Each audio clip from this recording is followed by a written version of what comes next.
Guys, alam nyo ba na ako ang nauna sa liga natin? Bago pa kayo sumulpot, ako muna.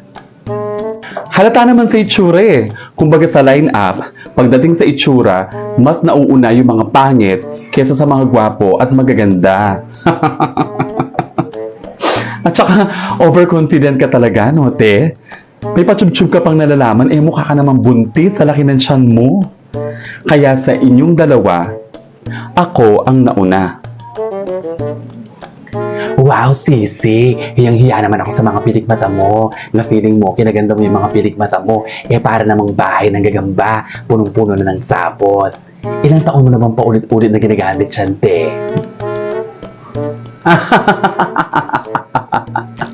Wow naman, te! Feeling mo talaga isa ka talagang alitap-tap na may kapangyarihan.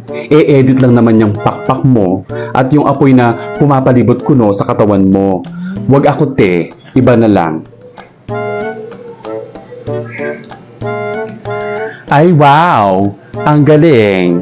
Eh bakit ikaw? Pilit kang humihingi na request sa mga viewers mo, pero hindi ka naman nila pinapansin. Mabuti pa naman ako, kinagigiliwan ang lahat. Kaya sa inyong dalawa, ako ang nauna.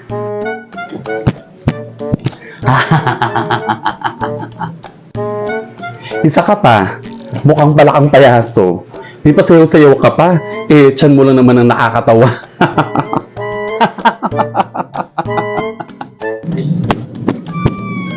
Wow, te! Kung makatawa ka sa tiyan ko, tingnan mo nga yung tiyan mo, mas malala ka pa sa kinakabag.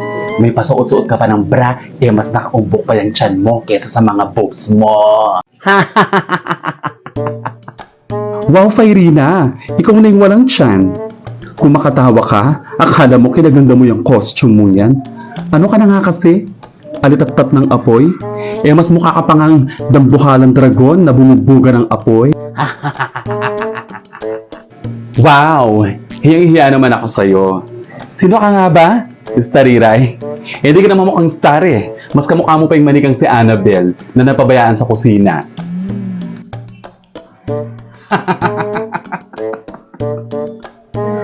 Ang galing, no, Star? Feeling mo perfect ka, te. Ikaw nga dyan eh. Pilit ka nagmamaganda, eh para ka namang bouncer dyan sa katawan mo. Basta, ako ang nauna. Ako ang mas nauna kasi maganda ako. Di katulad nyo. Mukhang ewan. Ako ang nauna kasi mas nauuna ang letter F kesa sa letter S. Kaya sa inyong dalawa, ako ang nauna. Wala ka lang masabi. Ay, sus! Wala ka lang masabi. Tumigil na nga kayo, mga sisi. Gusto nyo bang malaman kung sino talaga ang nauna at original? Sino? Eh, sino? At sino naman, Aber? Sino pa nga ba? Eh di ako! Alam nyo, ikaw, at saka si Santar, sa akin kayo lahat ng galing. Gusto nyo patunayan ko pa sa inyo? Okay, sige, wait ha. Stariray, di ba ito ang costume mo? Sinusuot mo to, di ba? Tapos, heto pa ang boots.